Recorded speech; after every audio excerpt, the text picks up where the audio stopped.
Hello दोस्तों, हमारे YouTube channel में आप सबका हार्दिक स्वागत है।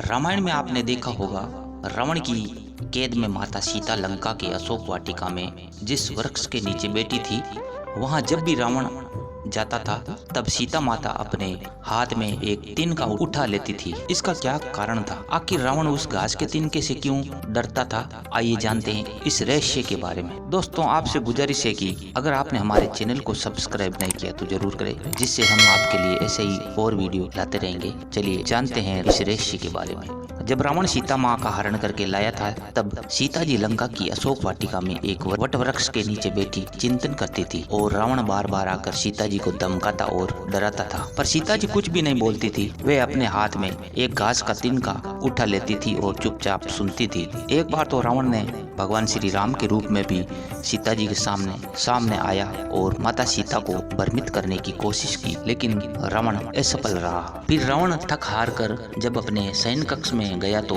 वहाँ मंदोदरी ने उससे कहा, आप तो राम का वेश धरकर गए थे, फिर क्या हुआ? तब रावण बोला, जब मैं राम का रूप लेकर सीता के पास गया तो सीता मुझे नजर ही नहीं आ रही थी। रावण अपनी समस्त ताकत लगा चुका था, लेकिन जिस जगत जननी माँ को आज तक कोई नहीं समझ सका, उसे रावण भी कैसे समझ पाता। रावण एक बार फिर सीता जी के पास गया और बोला, तुम कैसी नारी हो कि मेरे आते ही घास का तिनका उठाकर उसे ही घूर घूर कर देखने लगती हो? क्या घास का तिनका तुम्हें राम से भी ज्यादा प्यारा है? तब रावण की यह बात सुनकर माता सीता जी एकदम चुप हो गई और उनके आंखों से आंसू की धारा बहने लगी। इसकी सबसे बड़ी वजह यह थी, जब श्री राम और सीता माता का विवाह हुआ था, तब सीता जी बड़े आदर और सत्कार के साथ गृह प्रवेश किया। उत्सव मनाया गया। प्रथानुसार नववधु विवाह के बाद जब ससुराल आती है, तब उनके हाथ से कुछ भी मीठा पकवान बनाया जाता है, ताकि जीवन में घर परिवार में मिठास बनी रहे। और माता सीता ने अपने हाथों से मीठी खीर बनाई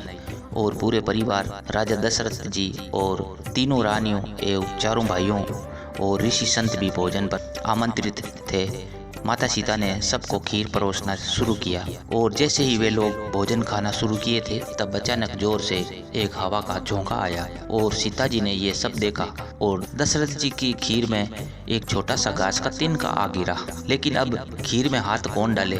सीता जी ने दूर से ही उस तिनके को घूर के देखा तो वह जलकर भस्म हो गया। सीता जी ने सोचा, अच्छा हुआ किसी ने नहीं देखा, लेकिन राजा दशरथ सीता जी के इस चमत्कार को देख रहे थे। फिर भी दशरथ जी कुछ नहीं बोले और अपने कक्ष में चले गए। सीता जी को बुलवाया, फिर सीता जी से कहा, आज मैंने भोजन के समय आपके चमत्कार को देख लिया था। आप साक्षात जगत जननी स्वरूपा है, लेकिन एक बात आप मेरी जरूर याद रखना, आपने जिस नजर से इस तिनके को देखा है, भूल कर भी उस नजर से आप अपने शत्रु को भी मत देखना। इसलिए माँ सीता जी के सामने जब भी रावण आता था तो वे उस घास के तिनके को उठाकर राजा दशरथ जी की बात याद कर लेती थी। अगर माता सीता जी चाहती तो रावण को उसी जगह पर राख कर सकती थी, लेकिन राजा दशरथ जी को दिए वचन एवं भगवान श्री राम को रावण वध का श्रेय दिलाने हेतु वो शांत रही।